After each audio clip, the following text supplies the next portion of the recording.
এক, মানসিক প্রশান্তি। বৃষ্টিতে ভেজা অনেকের জন্য মানসিক প্রশান্তির কারণ হতে পারে। এটি অনেক সময় মানসিক চাপ কমাতে সাহায্য করে এবং মনকে প্রফুল্ল রাখতে পারে। 2, ত্বকের পরিচর্যা।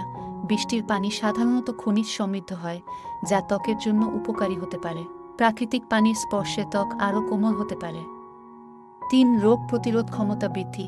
মাঝে মধ্যে বৃষ্টিতে ভেজা শরীরের রোগ প্রতিরোধ ক্ষমতা বাড়াতে সহায়তা করতে পারে, কারণ এটি শরীরকে বিভিন্ন আবহাওয়ার সাথে মানিয়ে নিতে সাহায্য করে। 4, প্রাকৃতিক সৌন্দর্য উপভোগ।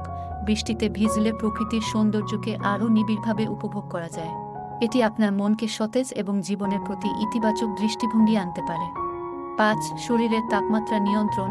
গ্রীষ্মকালে বৃষ্টিতে ভেজা শরীরের অতিরিক্ত তাপমাত্রা কমাতে সাহায্য করে এবং শরীরকে ঠান্ডা রাখতে সাহায্য করতে পারে। তবে বৃষ্টিতে খুব বেশি সময় ভিজলে ঠান্ডা লাগা বা অন্যান্য অসুস্থতা হতে পারে, তাই এটি সতর্কতার সাথে করা উচিত।